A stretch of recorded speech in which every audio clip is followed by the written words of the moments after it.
Seguimos en Pauta Propia, con los datos y el contexto de los temas que nos importan. Pauta 100.5.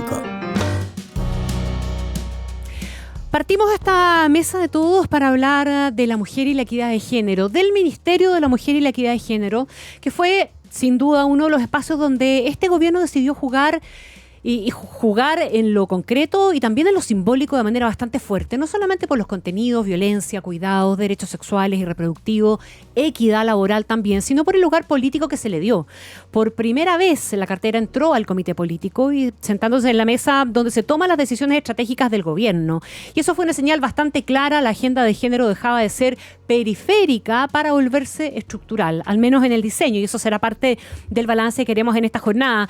El periodo estuvo lejos de ser lineal. A los avances legislativos y programáticos, que fueron varios, se sumaron tensiones también internas, resistencias culturales y crisis inesperadas. El caso Monsalvo fue una de ellas, que golpeó directamente la narrativa feminista del gobierno. El aumento de los femicidios también tensionó la eficacia del Estado. Debates como la eliminación del cargo de primera dama reabrieron preguntas sobre el poder, los símbolos, la coherencia institucional, todo mientras el ministerio intentaba empujar reformas de largo plazo en un clima cada vez más adverso y polarizado también, y lleno de elecciones en el intertanto.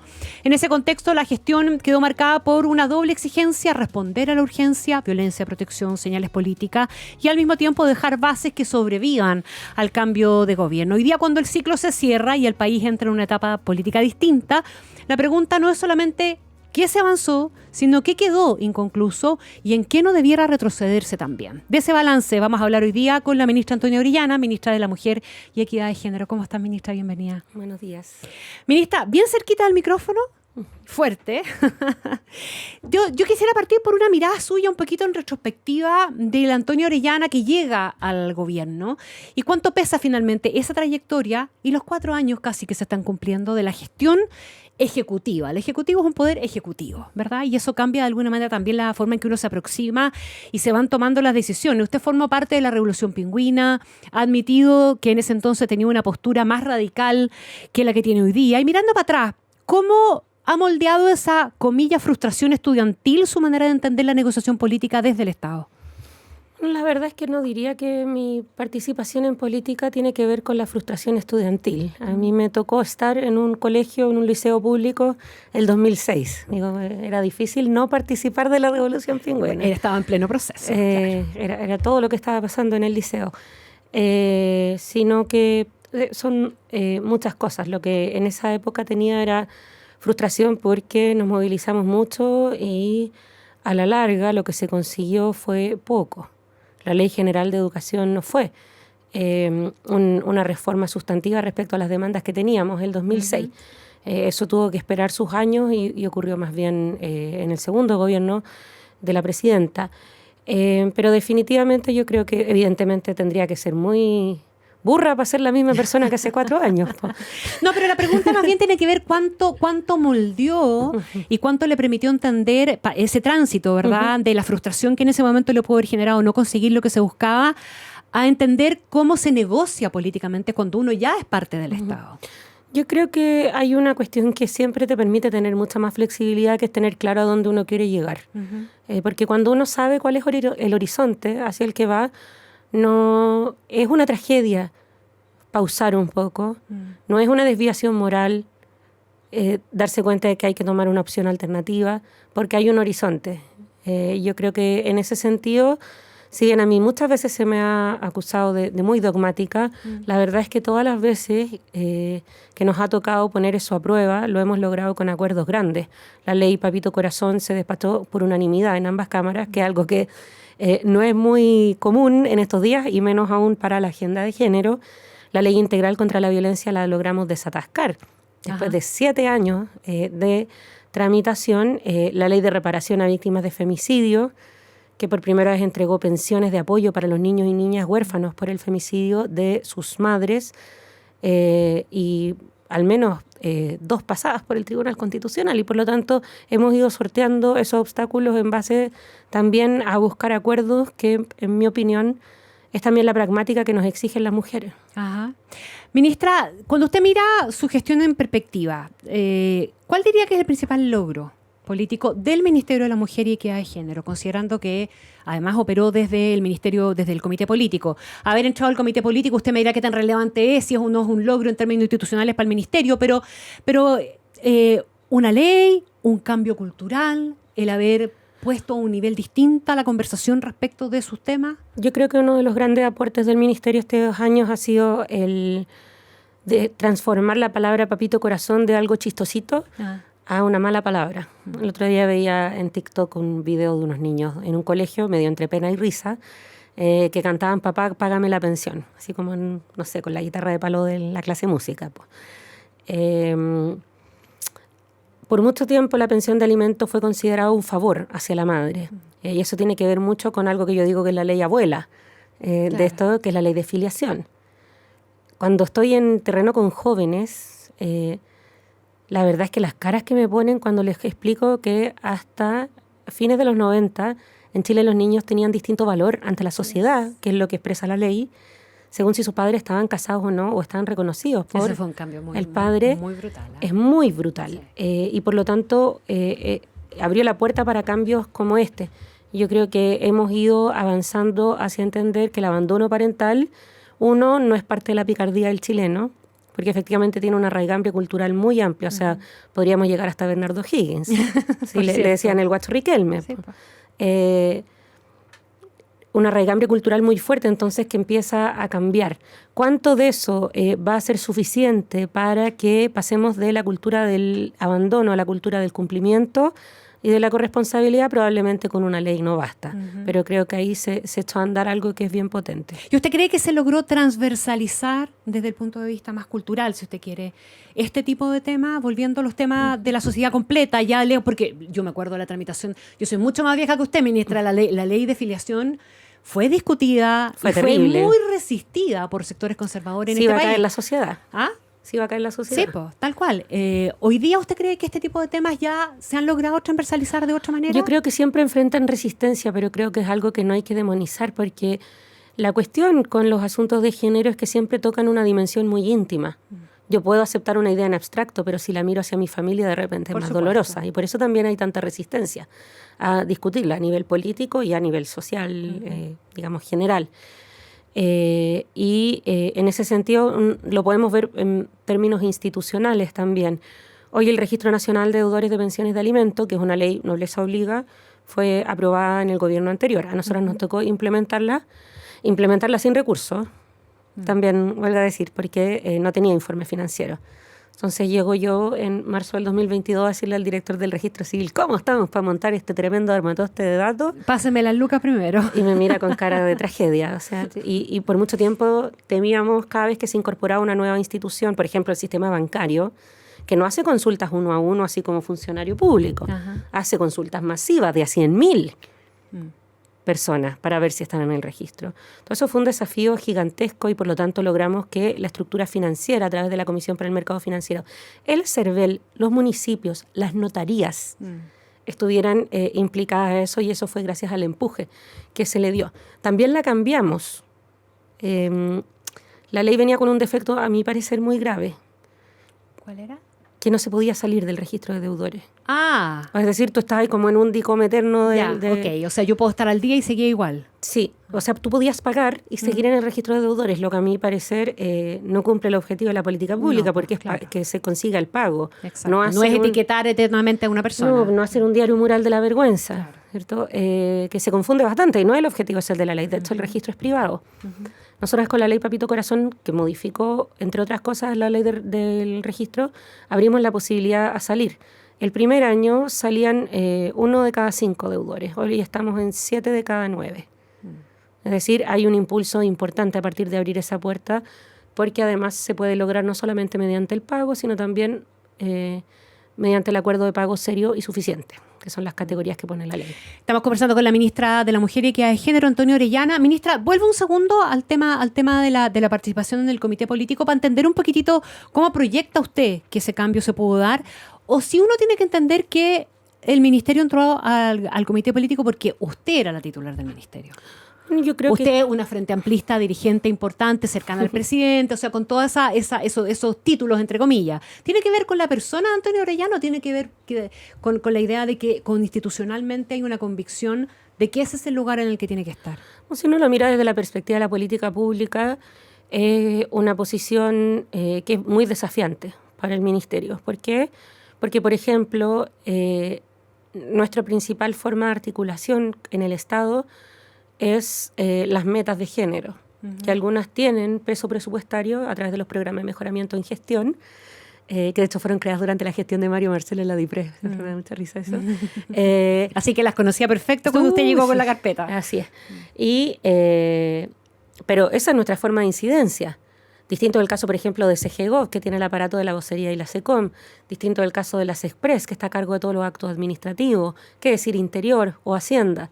Y por lo tanto era una posición muy desafiante en ese sentido. Respecto de lo afuera que se le puede decían aportar. la guardiana de todo el Estado Sí, en yo este creo- tema Yo creo que en eso se crearon muchas mujeres, caricaturas, sí. porque la verdad es que las asesoras de género, o sea, primero los planes de transversalización de género en nuestro país existen desde el gobierno de Frei Ruiz Tagle. Primero, el primer plan de igualdad de oportunidades, PIO, es de 1996-1997. Los PMGs de género, que son las metas, Sí. son del gobierno de Lagos. Y las asesoras de género, que era mi supuesta armada, algunas Claro. pobres yo ni las conocía, El ejército de... están creadas a través de la creación de la ley, en la cual se crea el Ministerio de la Mujer. Y por lo tanto ahí hubo mucho de mito. Yo creo que tuvo mucho que ver esa primera discusión que hubo a propósito de la incorporación de Felipe Berríos, o no, al Ministerio de Vivienda. Y después de eso me pasaba que viajaba a región y me decían, ministra, ¿pero por qué veto a tal? Y yo decía, ¿de quién me estáis hablando, por favor? Entonces después ya era excusa. Dice, no, lo que pasa en el Ministerio de la Mujer. Claro, la ministra Orellana dijo que no. Y yo no tenía ni idea. Pero creo entonces que está ese desafío institucional y en otro sentido está el cómo se pone un ministerio que tiene una agenda que es netamente contracultural. O sea, es dentro del Estado, pero cuesta arriba. Claro. Es decir, que tiene que ir cambiando tradiciones que a veces son centenarias, en las cuales no ha habido mujeres participando. Mira, la minería, la pesca. Recién el año pasado, con la conscripción del año pasado, con la convocatoria del año pasado, se logró completar el proceso de incorporación de mujeres a todas las especialidades de las Fuerzas Armadas. Recién el año pasado. Recién. Entonces, es algo que es muy, muy contracorriente y, por lo tanto, el sumarlo a lo que es un poco como la refriega palaciega, que es la chimuchina del día a día del comité político, que lo que pasó esta semana, era muy, muy desafiante. Yo creo que hay algo que me alegra mucho, que es que nuestra presencia ha permitido que pudiéramos tener propuestas diferenciadas para las mujeres, no porque seamos mejores, sino porque tenemos otra realidad. En las reformas estructurales que propuso el gobierno, algunas se aprobaron, como por ejemplo la ley de cuidados, Ajá. que estamos listas para promulgarla y es un cambio de largo plazo. Otras se rechazaron, como la ¿Cuál le reforma- dolió más no haber sacado adelante? No, la reforma tributaria, por supuesto. Primero porque traía un componente de género, es decir, había un incentivo a la contratación de los servicios de cuidado y domésticos para potenciar la contratación de las trabajadoras de casa particular, sobre todo porque había una exención tributaria por cuidado. Es decir, si yo como familia tengo un gasto asociado a esto, puedo Claro. eximirme. Y eso, ¿cómo lo compruebo? Con un contrato. Entonces era una forma de reimpulsar. De formalizar y además de Así es. aliviar. Y hay otra en particular de la reforma de pensiones, que habíamos propuesto también asociado a las cuidadoras. El año 2022 lanzamos el registro social de hogares de cuidadoras. Ya van más de 200.000 inscritas, pero sabemos que son alrededor de 1 millón quienes realizan tareas de cuidado informalmente. Y por lo tanto proponíamos con cargo al Seguro Social del 7%, un complemento a las cotizaciones de las cuidadoras de dependencia severa. Ya. Es decir, la que cuidan a los postrados. Claro. ¿Qué posibilidad de inserción laboral? Ninguna. Buena. Y por lo tanto esas lagunas de cotización son en verdad servicios no remunerados que impiden el abandono. Porque si esa persona no está en su casa, está en un pabellón residencial de hospitales. Y todos lo saben en el servicio de salud porque les dicen los pacientes sociales. Es decir, gente que ya debería estar de alta pero nadie va a buscar. Y eso sigue pasando. Eso sigue pasando. Entonces, esa era una propuesta que no logramos pasar en la reforma de pensiones, pero sí una muy significativa es que, por ejemplo, se logró una diferencia en la exigencia de años de cotización entre hombres y mujeres. Nosotros proponíamos 5, la oposición propuso 20.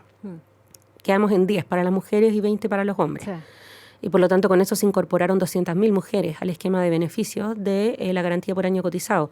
También porque se logró que fuera que lo consideráramos año año sumado, no año calendario. Okay, sí. Y en esos detalles se ve la incorporación de las mujeres, porque nuestras trayectorias laborales no son continuas en la mayoría, menos de quienes hoy están jubiladas. No lo fueron, porque ¿en qué trabajaban? Trabajo doméstico, servicios profesionales, atención al cliente, temporeras, nada de eso es continuidad de contrato y por lo tanto es en esos detalles donde se juega la incorporación decisiva de las mujeres a los esquemas de seguridad social. Déjeme preguntarle, si este fuera un ciclo, ministra, ¿qué cree que tendría que cambiar el feminismo más institucional en Chile o el feminismo que usted buscó encarnar? Me lo podrá definir también, ¿verdad? Porque hoy día tenemos un arcoíris de definiciones de feminismo que se ha venido ampliando bastante. Puede partir usted por definir cuál es el suyo. Pero ¿qué debería cambiar en Chile para seguir siendo este feminismo que usted defina políticamente efectivo en la próxima década? Y no puedo no incorporar en esta ecuación, digamos, en esta conversación, el debate que se abrió, usted lo debe haber seguido en su momento, entre Lucia Santa Cruz, Comunidad Mujeres y otros actores más, sobre la feminización de la sociedad. Y esta pregunta, en el fondo, que se hacía Lucia Santa Cruz en una columna a partir de una autora norteamericana, en definitiva, ¿verdad?, de si la gran feminización se produció porque las mujeres de verdad han ganado posiciones de competencia o porque es el resultado de una ingeniería social artificial.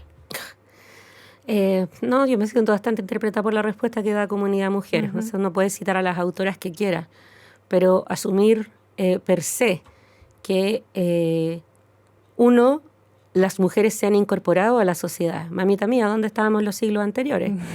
No éramos parte de la sociedad, claro. Estábamos en un monte. Han sido parte siempre. Eso habla más de quien escribe que de las mujeres. En segundo lugar, creo que negar los avances en libertad y en autonomía que han tenido las mujeres, independiente de lo que pensemos del feminismo actual. O sea, perdóname, pero recién en 1925 las mujeres fuimos consideradas como hábiles para declarar en un tribunal. O sea, éramos animalitos a la opción jurídica, a la visión de un tribunal. Nuestro testimonio no valía.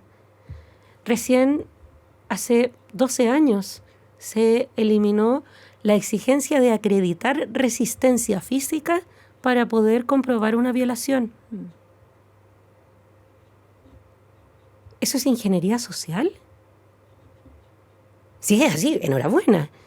Pero me parece que, en primer lugar, es una visión que es muy sesgada respecto de qué es lo que incorporan las mujeres. Y probablemente sea una respuesta a visiones más extremas también, porque aquí el péndulo se mueve de lado a lado y la cuestión es cómo lo dejamos ir moviéndose más bien en el medio, ¿no? Yo discrepo de la visión de que la reacción conservadora que vemos a nivel global es porque las feministas hemos llegado muy lejos. La verdad es que si vemos desde la parte de la agenda de género que ha sido más tradicional, que podríamos hablar que es las metas de Beijing del año 95, del cual fue parte Josefina Bilbao con María Angélica Cristi, esas fueron las líderes de nuestra delegación, no se ha logrado ni un 40%. Y yo creo que tiene mucho más que ver con las crisis financieras y la necesidad de justificar una forma más autoritaria de neoliberalismo, en las cuales las mujeres tienen que cumplir cierto rol, porque si no, no se sostienen las cosas. Por ejemplo, el trabajo doméstico y de cuidados gratuito, no remunerado y no compartirlo, con que hayamos llegado demasiado lejos. Por supuesto que siempre podemos encontrar una pendiente resbaladiza en el que hay alguien que tiene una posición demasiado extrema, pero la verdad es que si miramos a los hechos, no es así. En segundo lugar, porque creo que hay algo en lo cual falla ese análisis, y es en su consideración misma de los hombres. Me parece que de tanto acusar a las feministas de odiar a los hombres, en palabras como las de Lucía Santa Cruz, se ve un desprecio por la capacidad de empatía, de cuidado, de delicadeza que pueden tener los hombres, que es realmente impresionante. De compartir roles. Es realmente impresionante, porque yo creo que hay una diferencia. Por supuesto, la paternidad activa es un invento reciente, pero es un invento que también ha cambiado a los hombres. Y también los moldea, y también tiene impacto en los niños y niñas. Entonces creo que ahí, de hecho, a mí me interpreta mucho lo que dice Carol Gilligan, que habla de la ética del cuidado, que hay que pasar de una ética femenina a una ética humana del cuidado, en que entendemos que somos una sociedad que es interdependiente, que más claro que en la pandemia, para dejarnos claro eso, y que todos tenemos un rol en ese sentido, porque la verdad es que todos en algún momento hemos requerido del cuidado. Los que tuvieron más suerte solamente cuando guagua, ¿cierto? Claro. Pero muchos otros en otras etapas de la vida también. Durante toda la vida, y todos vamos para allá también. Ministra Antonia Orellana, no puedo no dejar de preguntarle por un momento incómodo, ingrato, antipático, y a pesar de la presencia en el comité político, para usted el caso Monsalve es un momento de alta tensión. Más allá de lo que pasó, lo que no pasó, lo que le dijeron, lo que se dijo, ¿qué lecciones al final de esa crisis saca usted en términos de coherencia, límites del discurso, poder, eventualmente un tiro justo en el eje de flotación, ¿verdad?, de un gobierno que se definía como un gobierno feminista? ¿Qué lecciones saca? O sea, en primer lugar, yo creo que eso quizás no fue compartido globalmente, pero nosotras siempre tratamos de explicar que el gobierno hablara de feminismo no tiene que ver con una secta en la cual todos participamos con cierto comportamiento, porque no es una secta, es una posición política respecto a cuál es el rol del Estado en cuanto a la desigualdad de género. Y que por lo tanto, en nuestra mirada, eso significaba que todo el Estado tenía que cumplir un rol a propósito de eso, y no solo el Ministerio de la Mujer. Y ser consistente con esa definición. En segundo lugar, ahí también la verdad es que desde el primer día que asumí, tuve que enfrentar bastantes mentiras. Hasta el día de hoy se me dice que yo entré a una catedral a quemarla. Incluso me muestran videos en los que se supone que yo estoy. Es increíble. Es falso. También, con ayuda de varios podcasts, se insistió, y esto es como algo sistemático en redes sociales, en que uno distingue bot de persona enojada, digamos, son cosas distintas, diciendo que yo había ayudado a tapar una acusación de acoso. Siempre acusaciones que también están al límite de lo que uno después puede demandar por injurias, porque tontos no son. Y por lo tanto, cuando llega el caso Monsalve, teníamos esa instalación por cerca de 2 años, de que nosotras mirábamos para el lado, se supone, cuando era algo en nuestras filas, lo que es absolutamente falso. No hay ninguna gestión desde que existe el CERNAM que haya procesado tantos alcaldes de las propias filas, pero tantos alcaldes y parlamentarios como la nuestra. Eso incluso ha traído problemas para nuestras oficinas de la mujer en los municipios. Pero hemos sido muy claras en señalar que no importa si es futbolista, alcalde o subsecretario, la acción tiene que ir igual. Claro, pero todas esas cosas tienen un perfil público mucho más bajo que este caso en particular. Y más allá de revivirlo, hoy día, ¿qué lecciones le dejó, en definitiva? Fundamentalmente por el tema de la coherencia. Yo no creo que haya tenido un problema de coherencia en mi actuar. No, me refiero solamente a usted, me refiero también en términos políticos para el gobierno. Yo creo que en eso todavía tenemos que seguir avanzando, en entender que, independiente de la convicción de cada uno respecto a la inocencia de una persona o no, o de cómo crean que se deba manejar, hay estándares legales de debido proceso que se deben garantizar. Y en ese sentido iba mi famosa frase en que trata de explicar que es más grave que sea un subsecretario que un portero. No es lo mismo, porque precisamente el subsecretario del Interior tiene a su cargo la Brigada de Delitos Sexuales de la PDI, que es el organismo especializado, y por lo tanto se rompe un equilibrio de debido proceso para la víctima si él continúa en su cargo. Ministra, en favor del tiempo, porque podríamos muchos de estos temas que hemos estado conversando profundizarlos, pero ante la llegada de su sucesora, Judith Marín, usted ha puesto, entiendo yo, si no me corrige, 3 pilares básicamente pensando en lo que viene para el ministerio. Una especie de blindaje legal ante los avances, la ley es ley, ¿verdad? Y es muy difícil retrotraerla. El ministerio también desde el punto de vista de una institución estratégica y una naturaleza que ya a esta altura no es opcional, de la institución generada en torno al tema de la mujer y la equidad de género. Y también los resultados, pero fundamentalmente los resultados puestos frente a la cuestión ideológica. ¿Usted cree que son acogibles, van a ser acogidos? Usted además, lejos de atacar, más bien defendió la designación de Judith Marín, o la defendió frente a las muchas críticas que se habían levantado en su contra simplemente por una cuestión religiosa. ¿Tiene alguna aprensión usted ante esa llegada o cree que estos tres elementos debieran permitir una cierta continuidad o sin mayores cuestionamientos? A ver, yo creo que porque ella se ha declarado en contra del aborto, nunca ha dicho que no esté abierta a eliminar el Ministerio de la Mujer, etcétera. A ver, es que yo creo que también en esto hay un recuerdo muy vívido de países vecinos, y la verdad es que en otros países el Ministerio de la Mujer se creó por decreto, y por lo tanto por decreto se saca. El caso de nuestro país es distinto porque hay un largo debate que conduce la primera ministra, hoy senadora Claudia Pascual, en la cual se logra, a través de una ley orgánica constitucional, digamos, en un quórum, que se cree el Ministerio de la Mujer con una misión y un servicio. Por lo tanto, yo creo que es una decisión que tiene que responder el gobierno entrante respecto a si van a enfrentar esa discusión o no. Yo, por supuesto, donde esté, que no tengo ni idea, pero donde esté siempre voy a defender la existencia de institucionalidad para las mujeres, porque creo que los hechos de avance hablan por sí solos. No hay mayor 3 décadas de avance respecto a los derechos de las mujeres que desde que existió el CERNAM. A propósito de donde esté, Antonio Orellana, usted siempre fue una dirigente activa en materia política. El Frente Amplio es su partido. Se ha mencionado su nombre como una eventual opción para presidir el partido. Usted nos dirá si le interesa o no le interesa, pero más allá de eso, ¿cómo ve la conformación de la próxima oposición? Con las diferencias que se están manifestando hoy día en el actual oficialismo entre el Frente Amplio, el Partido Comunista, la Socialdemocracia. ¿Pero qué rol cree usted que tienen que cumplir? Porque ahí se va a ver también cuánto se avanzó en maduración política, ¿o no?